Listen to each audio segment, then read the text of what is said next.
Paul Revere is one of the most iconic figures in American history. His name is indelibly linked to the famous midnight ride of April 18, 1775, when he warned the colonial militias of the British forces' approach. However, his life and contributions extend far beyond this one night. Revere was not just a silversmith and a patriot, he was a skilled craftsman, a businessman, an artisan, and an important figure in the American Revolution. Paul Revere was born on January 1, 1735, in the north end of Boston, Massachusetts. He was the son of Apollos Revere, a French Huguenot immigrant who had anglicized his name to Revere. His father was a successful silversmith, and Paul was raised in a family deeply rooted in craftsmanship. Paul was the eldest of 12 children, and after the death of his father in 1754, he was left to help support the family. As a young man, Revere trained under his father's guidance and became an apprentice silversmith. By the time he was in his early 20s, Revere was a fully established silversmith in Boston. He opened his own shop and became well known for his work in silver, producing everything from intricate teapots to delicate jewellery.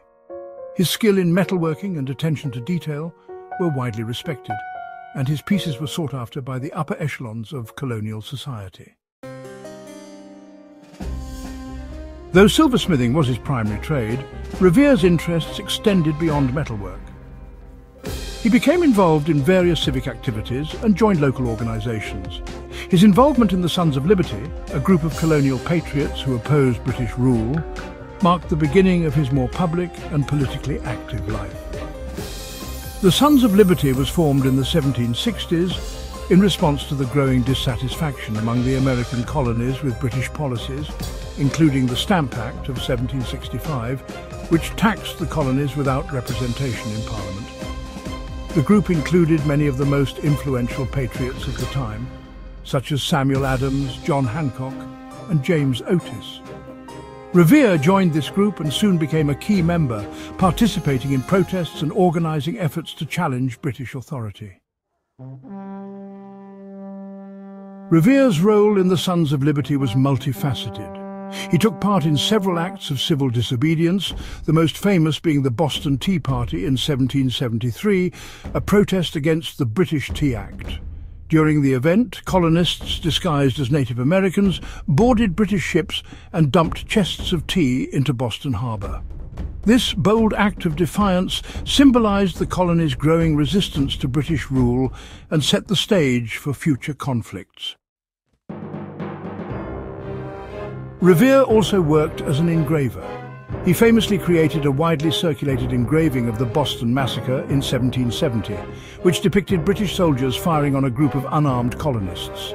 The image was both a work of art and propaganda, and it helped fuel public outrage against British military presence in the colonies. While Paul Revere's contributions to the American cause were many, he is most famous for his midnight ride on the night of April 18, 1775. The American Revolution was on the brink of erupting, and tensions were at an all-time high. British General Thomas Gage had received orders to arrest key colonial leaders, including Samuel Adams and John Hancock, and to seize the colonial militia's weapons and ammunition. On the night of April 18, 1775, Revere was tasked with alerting the colonial militias about the British movement. Revere had been involved in the intelligence network known as the Boston Committee of Correspondence, which gathered and distributed information about British actions. His mission was to warn the colonists in Lexington and Concord that the British troops were on their way.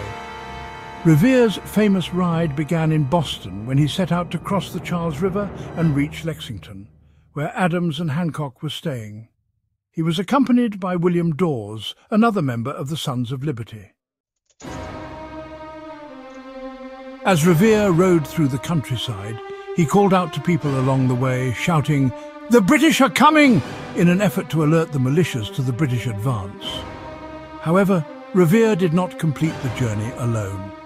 Although his ride is immortalised in Henry Wadsworth Longfellow's poem Paul Revere's Ride, Revere was actually captured by British patrols before he could reach Concord. It was William Dawes who continued the ride and reached the town to warn the militia. Despite this, Revere's efforts were critical to the early stages of the American Revolution. His warning allowed the militias in Lexington and Concord to prepare for the British troops, ultimately leading to the battles of Lexington and Concord, which marked the official start of the war for American independence. While Paul Revere's midnight ride is a defining moment in his life, it is important to remember that his contributions to the Revolution and to American society extended far beyond that night. Revere played a significant role in many other aspects of the revolutionary cause. He worked as an engraver, producing prints that served as both artistic pieces and political tools. His engravings helped to shape public opinion and galvanize support for the colonial cause. In addition to his work as a silversmith and engraver, Revere was an active businessman. He expanded his operations and became a manufacturer, producing a wide range of goods including copper goods and other metal products. He also operated a foundry that produced cannons and other armaments for the Continental Army.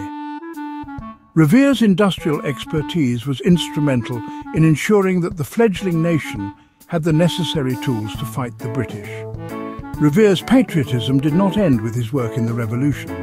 After the war, he continued to be involved in the civic life of Boston. He served as the director of the Massachusetts Charitable Mechanic Association, an organization designed to promote trade and improve the quality of craftsmanship in the region. His contributions to the city's economy and to the development of American industry were crucial in the years following the war. After the Revolution, Paul Revere settled into a quieter life. He married twice, first to Sarah Orne in 1757, with whom he had 8 children, and then to Rachel Walker in 1773, with whom he had another 8 children.